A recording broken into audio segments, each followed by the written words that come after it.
강릉 옥계양 화물선에서 1조 원대 코카인이 적발됐는데 남미 마약 카르텔이 아시아 시장에 유통할 계획이었던 것으로 드러났습니다. 해경과 세관 합동수사본부는 필리핀 선원 2명에 대해 구속영장을 신청하고 국제 공조 수사를 통해 공범을 추적하고 있습니다. 강원자치도가 도내 5개 의료원에 50억 원을 추가 지원한다고 밝혔습니다. 일각에서는 보다 근본적인 대책 마련이 시급하다는 지적입니다. 국방부가 횡성군 용둔리 일대에 56만여 제곱미터 규모의 군부대 신설을 추진한다는 계획이 알려지자 지역 주민들이 반발하고 나섰습니다. 지난해 속초시에 머문 인구가 하루 평균 12만 2천 명에 달하는 것으로 나타났습니다. 속초시 생활인구는 주민등록 인구인 8만여 명을 크게 웃돌았습니다.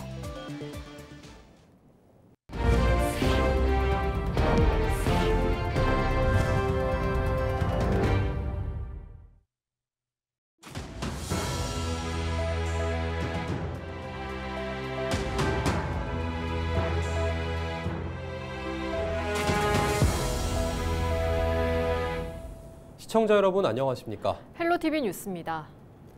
이달 초 강릉 옥계양 화물선에서 마약 의심 물질이 발견됐는데 모두 코카인으로 확인됐습니다.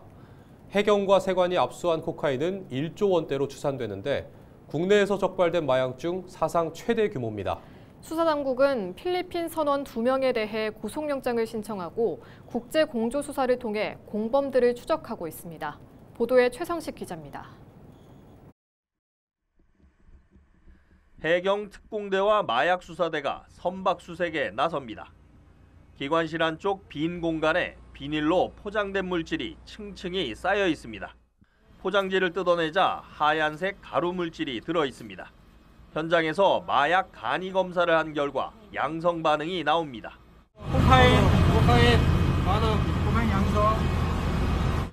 마약 의심 물질은 지난 2일 강릉 옥계양에 들어온 대형 화물선에 실려 있었습니다. 모두 코카인으로 확인됐는데 해경에 압수된 물량은 30에서 40kg짜리 묶음 50여 개로 무게는 약 2톤에 달합니다. 시가가 1조 원대로 추산되는데 무려 6,700만 명 이상이 한 번에 투약할 수 있는 양으로 국내에서 적발된 마약 중 사상 최대 규모입니다. 동해지방 해양경찰청과 서울본부세관 합동수사본부는 코카인 밀반입에 관여한 필리핀 선원 2명에 대해 구속영장을 신청했습니다. 필리핀 선원 2명은 2025년 2월경 중남미에서 활동하는 마약 카르텔 조직원들과 모바일 메신저 등을 통해 중남미에서 생산된 코카인을 해당 선박에 적재하여 목적지까지 운반하는 조건으로 1인당 하나 7,500에서 1억 원 상당의 금액을 받기로 했습니다. 합동수사본부 조사 결과 이 마약은 지난 2월 남미 페루에서 파나마로 향하던 중 마약 카르텔에 의해 화물선에 실린 것으로 드러났습니다. 화물선은 이어 지난달 19일 충남 당진항에 들렸다가 중국 등을 거쳐 지난 2일 강릉 옥계양에 입항했습니다. 이 과정에서 미국 연방수사국과 마약단속국이 정보를 입수하고 우리나라 해경과 세관, 경찰청 등이 국제공조를 통해 마약 운반책을 적발하게 된 겁니다. 수사당국은 이들이 우리나라에 들어오기 전 일본과 중국 공해상에서 마약을 다른 선박으로 옮길 계획이었지만 기상 여건 등으로 실패한 것으로 보고 있습니다. 이 화물선은 강릉 옥계양을 출항한 뒤에도 다른 선박과 접선해 마약을 유통할 계획이었던 것으로 드러났습니다. 수사당국은 또 충남 당진항에 내려 해외로 출국한 필리핀 선원 4명과 마약 카르텔 조직원 6명에 대해 국제 공조 수사를 통해 추적하고 있다고 밝혔습니다. 헬로티비 뉴스 최성식입니다. 강원자치도가 도내 5개 의료원에 출연금 50억 원을 추가 지원하기로 했습니다. 코로나19 이후 임금 체불 등 극심한 경영난을 겪고 있는 의료원을 구제하기 위한 임시 방편인데요. 하지만 일각에서는 만성 적자 상태의 의료원 문제를 해결하기 위해선 밑빠진 독에 물 붓기가 아닌 근본적인 대책 마련이 시급하다는 지적도 나옵니다. 정승환 기자입니다. 지자체가 설립해 운영하는 공공의료원, 지역 필수 의료를 지탱하는 핵심 축입니다. 특히 취약계층이나 소외지역 주민에게는 건강을 지켜주는 든든한 파수꾼 역할을 하고 있습니다. 하지만 전국 35개 지방의료원 중 대다수가 적자를 면치 못할 만큼 운영 상황은 여의치 않습니다. 코로나19 당시 감염병 전담병원으로서 역할을 톡톡히 했지만 이후에도 일반 환자들이 돌아오지 않은 탓입니다. 그 전에 2019년 수준을 유지를 하려면은 이게 하루아침에 이게 막 환자가 들어오는 건 아니거든요. 이게 회복 속도가 상당히 느린 편이에요. 지난해 말 기준 도내 5개 공공의료원의 병상 가동률은 67.8%, 전년도 58.5%에 비해선 회복했지만 여전히 코로나19 전과 비교하면 한참 못 미치는 상황입니다. 팬데믹 전인 2019년 병상 가동률은 83.6%였습니다. 적자도 계속되고 있습니다. 도내 5개 의료원은 2023년 224억 원의 적자를 낸 데 이어 지난해에도 54억 원의 적자를 봤습니다. 강원자치도가 5개 의료원에 50억 원을 추가 지원하기로 한 이유입니다. 이번 출원금이 현재 경영상 어려움을 겪고 있는 도내 의료원의 경영 회복의 밑거름이 될 수 있기를 희망합니다. 하지만 이런 지원은 임시 방편에 불과하다는 지적이 나옵니다. 민간병원 선호 현상에 환자는 줄고 있는데 의정 갈등 이후 인력난과 인건비 부담은 더욱 커졌기 때문입니다. 이거 인건비는 구조적으로 오를 수밖에 없는 이 구조를 놔두고 의료원에서 진료비를 벌어서 그걸 감당해라. 일부 이런 식으로 지원금, 그다음에 일부 의사 인건비 지원, 지금 이런 상태로 가니까 적자를 면할 수가 없죠. 반복되는 공공의료원의 만성 적자 문제. 경영난 해소를 위해선 공공의료의 질 향상을 위한 정부 차원의 대책 마련이 시급합니다. 헬로티비 뉴스 정승환입니다.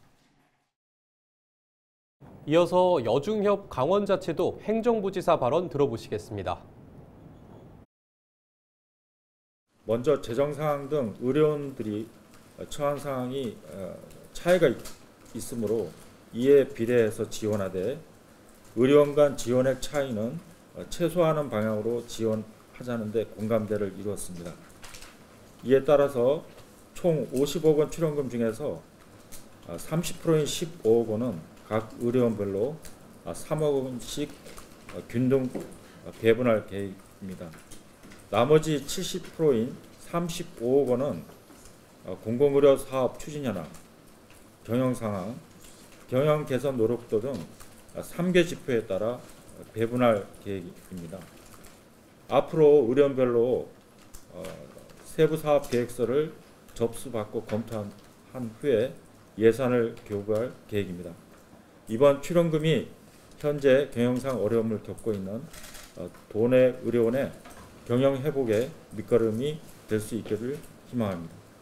말씀대로 이게 우리 적자 전체를 완전히 이렇게 보전하는 그런 규모는 아닙니다. 다만 이제 저희들은 이렇게 도 재정의 어려운 상황에서도 지방의료원이 그동안에 이제 코로나 위기 극복이나 이렇게 그 지역 거점 공공의료 기관으로서 많은 역할을 해왔고 지금 경영상 어려움을 겪고 있기 때문에 조금이나마 이제 도움을 드리고자 이렇게 출원금 지원을 하게 됐다는 말씀을 드리겠습니다.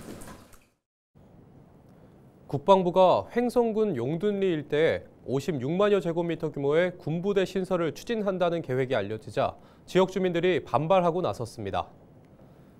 주민들은 21일 횡성군청 앞에서 집회를 열고 주민 설명회 등도 없이 밀실에서 군부대 신설을 추진한다며 국방부와 횡성군을 향해 비난을 쏟아냈습니다. 국가의 안보의 중요성을 감안하더라도 기능도 분명치 않고 규모 또한 불확실한 이러한 깜깜이식 대규모 군부대 추진은 주민 생존권을 짓밟고 지역 소멸을 부추긴다는 점에서 즉각 중단되어야 한다. 주민들은 군부대 신설이 현실화된다면 마을이 양분되는 것은 물론 거주 기피 마을로 전락해 주민 이탈 가속화에 따른 인구 공동화가 우려된다고 꼬집었습니다. 지난해 속초시에 머문 인구가 하루 평균 12만 2천 명에 달하는 것으로 나타났습니다. 속초시는 빅데이터 분석을 통해 지난해 생활 인구를 파악한 결과 하루 평균 12만 2,653명으로 집계됐다고 밝혔습니다. 속초시 생활 인구는 강원도 내 네 번째로 많은 규모로 주민등록 인구 8만여 명을 크게 웃돌았습니다. 속초 지역 생활 인구가 가장 많았던 시기는 8월이었으며 추석 연휴 기간에는 무려 18만 5천여 명이 몰려 주민등록 인구보다 25% 이상 높았습니다.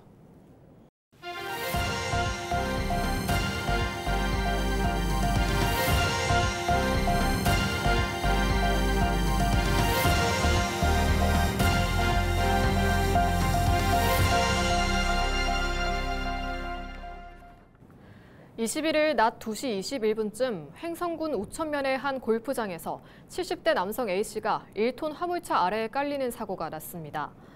횡성소방서는 A씨가 운전자 없이 미끄러져 내려오는 화물차를 세우려다 사고를 당해 심정지 상태로 병원으로 옮겨졌다고 밝혔습니다. 경찰은 정확한 사고 경위를 조사 중입니다. 지난 20일 낮 12시 45분쯤 강릉항 북동쪽 약 4km 해상에서 0.5톤급 레저보트가 기관 고장으로 멈춰서는 사고가 발생했습니다. 강릉해양경찰서는 신고를 받고 경비정 등을 현장에 급파해 승선원을 무사히 구조했다고 밝혔습니다. 이에 앞서 지난 19일 낮 12시 45분에는 강릉항 내에서 낚시 어선을 계류하던 70대 어민이 로프에 걸려 해상으로 추락하는 사고가 났습니다. 해당 어민은 현장을 목격한 강릉해경경찰관에 의해 무사히 구조됐습니다. 춘천시와 강원FC가 아시아축구연맹 챔피언스리그 홈경기 개최를 두고 2차 실무회의를 열었습니다.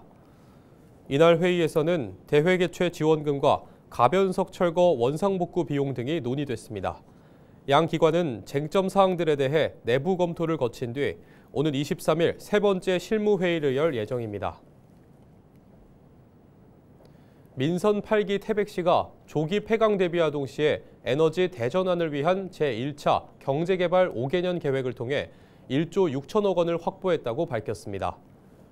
태백시는 민선 8기 3년 시정 운영 성과 보고회를 통해 태백 URL 유치와 석탄 경석 규제 개혁, 청정 메탄올 제조 공장을 중심으로 4천억 원 규모의 예타 통과의 성과를 보였다고 평가했습니다. 동시에 태백선철도 EMU 150을 앞당겨 도입하고 영월에서 태백을 거쳐 삼척까지 이어지는 고속도로 건설 계획이 예비 타당성 조사 통과를 주요 성과로 꼽았습니다. 이 밖에도 공공산후조리원 착공과 각종 스포츠 대회를 통해 연평균 32만 명이 태백시를 다녀가면서 지역경제 활성화에도 크게 기여한 것으로 분석했습니다. 문화체육관광부와 한국관광공사는 다음 달 22일까지 한 달 동안 관광두레에 참여할 주민사업체를 모집합니다.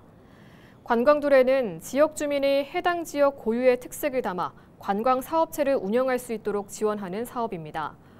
강원도 내에서는 태백시와 영월군이 올해 관광두레 공모 대상 지역으로 주민 여행사, 숙박, 체험, 식음, 기념품 등의 관광사업 창업을 계획하거나 관광사업체의 경영 개선을 희망하는 주민사업체가 신청할 수 있습니다. 올해 선정된 주민사업체에는 최장 5년간 최대 1억 1천만 원의 지원금이 제공되고 맞춤형 컨설팅, 시범사업 운영, 법률, 세무자문 등도 함께 지원됩니다. 춘천시가 지구의 날을 맞아 시청사와 주요 시설물에 조명을 끕니다. 오는 20일 밤 8시부터 10분간 시청사와 소양 2교, 춘천대교 경관 조명이 꺼질 예정입니다. 또 춘천시는 시민들의 자발적인 동참을 위해 풍물시장, 남춘천역에서 탄소중립 실천 캠페인을 벌일 계획입니다. 원주시가 관내 어린이 보호구역 개선 사업을 추진합니다. 주요 사업으로는 LED 바닥신호등과 통합안전 스마트폰, 스마트 교통안전 시스템 설치, 승하차 구역 조정 등입니다. 사업지역으로는 남원주 초등학교와 구고, 동화초등학교에 LED 바닥신호등을 설치하고 샘마루 초등학교와 섬강초등학교 정문 앞 횡단보도에는 차량 속도 표시 장치를 설치할 예정입니다. 이상으로 뉴스를 마칩니다. 시청해주신 여러분 고맙습니다.